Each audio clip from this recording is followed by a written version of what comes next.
Hey guys, Joe Deckelmeyer here with ScreenRant. We are at the Hasbro booth. This is a must stop if you come to San Diego Comic-Con every single year. You guys are blowing my mind with what you're doing. This is first of all, we're gonna walk through and talk about some of the things you guys have, but we have this HasLab giant Star Wars. What are we looking at here? That is the Republic Gunship from Episode 2. So if everybody remembers that movie, our heroes have just been tied up. They're in trouble. And then suddenly, out of the sky comes a whole bunch of troops and Jedi to rescue them, and they're coming in these gunships, and that's what this is. This is the biggest and best version of the ship we have ever done. It's amazing. I was just looking at it. The detail is incredible. The figures look great. I love this scale because with this scale, I feel like you can fit these anywhere on a shelf, and it's a beautiful art piece just to look at. But I remember this scene very specifically because this is the scene that NSYNC was supposed to be in. How many people remember that? Oh, wow. That is a deep cut.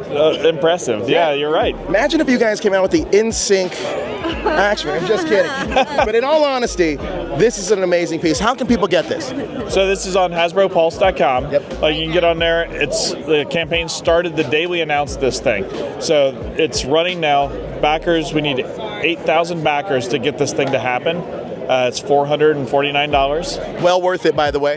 Yeah, I think so. I'm honestly a little biased, but I think that's true. I think if you look at all the features, all the figures you get on this thing, it is an amazing deal. And the figures come with it? It comes with the base offering. It comes with 2 pilot figures. Okay. One carded and one loose, so you don't have to rip one off the card if you don't want to. And then it different tiers along the way. Like if we get to 10,000 backers, we get another figure. If we get to 12,000, we get another figure. If we get to 14,000, we get another figure. So you get all those cool Jedi that have never been in TVC before. I love the fact that you are giving us one figure not in the package and one to rock, one to stock. You know what I mean? I'm with exactly, it. Yeah. I'm with it. Now let's talk about some of these other reveals that you guys did earlier this weekend.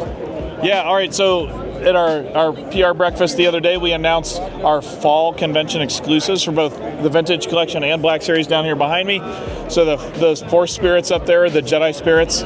So some great additions there. We've got 3 new figures for the Vintage Collection. And then over on this shelf over my shoulder, we've got some great Black Series figures, including a really cool playset or mini playset sort of environment thing.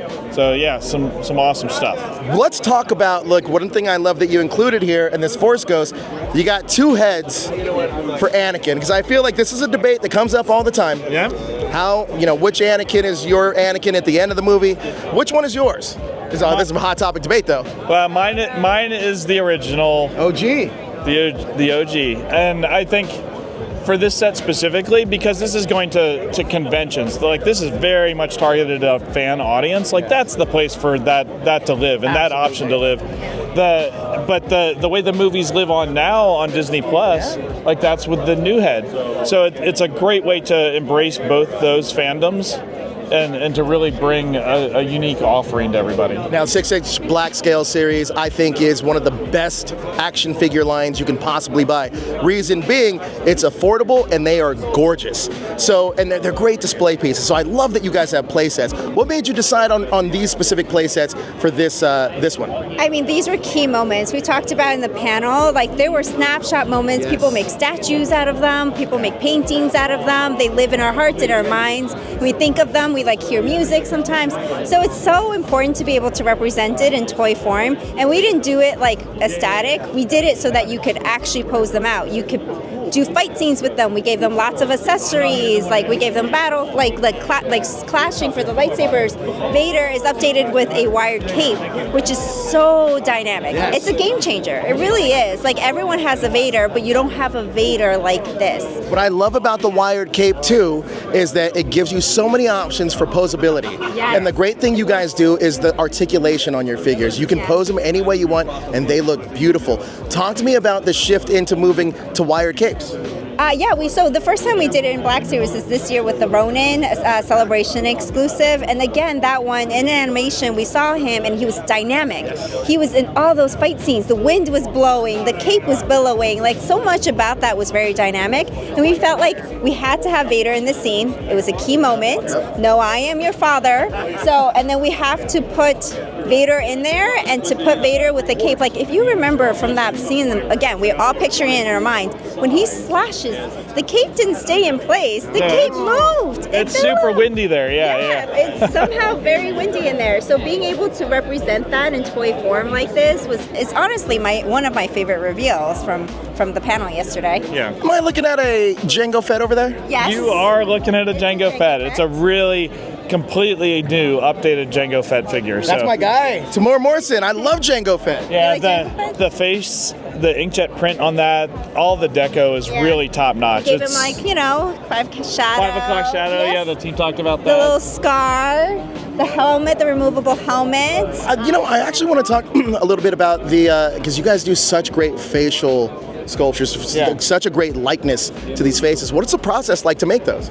Yeah, we do a lot of technology. Yeah, so it all starts with a solid sculpt, and we have an amazing team for that. So we've got likeness experts and just overall production sculpting experts on the team that are top notch. So then you take that and you go to a great deco team who goes in and actually paints the deco of the characters, all the subtlety of a face, because we all have so many variety of textures and colors on our faces, and really nailing that enhances that sculpt in a way that you can't get with traditional painting techniques. You have to print that to get all that fidelity of the detail, and the inkjet really enables us to do that. It's impressive that you guys have this booth here, simply because I feel like there's a lot of people that come to San Diego Comic-Con, they look at the sites, they see the celebrities, but they spend all their money here. You know what I mean? Are with the announcements that you guys have, I'm sure like this, they're going to spend all their money on this. But with some of the things that you guys are announcing, what are your personal favorites? Personal favorites. Wow, that's a big one. Well, other than the HasLab, because that's a current personal cornerstone for me. Dream but for you there. Yeah, I would say my general line favorite is the retro collection that we have. Everybody can look at me and tell me 35. You're with 35. 35. Yeah. You don't work at a carnival, do you? I'd be winning all the stuffed animals from you. But no, the retro collection is right up my alley. It's a personal favorite and passion project for me to do those figures, and I love that we've been able to get into figures that Kenner never did. So those original New Hope figures that were right there. Kenner could have done a Rebel Fleet Trooper and for some reason never did, but now we've got him. And I think having those has been really fun, and that's my favorite. It's incredible. How about you? I love creatures. I don't know. So we've dabbled in creatures recently, especially with vintage. We did the Blurg, we did Bantha, and I've said this a few times now. One of my personal favorite reveals of this year was the Bantha. It's a stress reliever. You sit there, you're petting. I'm petting my Bantha, right? My service Bantha, and I think that's really. It was really fun to bring creatures, in this scale into this world. So that's one of my favorites. Incredible. Well, look, Hasbro always has the best stuff. Star Wars, you guys set the bar every single year I come here. It's one of the best booths to visit. Thank you. Also, these figures are so gorgeous. They look great on your shelves. You can play with them. Relive your childhood. Hell, as an adult, I'll just sit there and play with them. Relive your life. Make your own Star Wars stories. Come and get these figures. They're incredible. Thank you guys so much. Yeah, thank you. Thank you.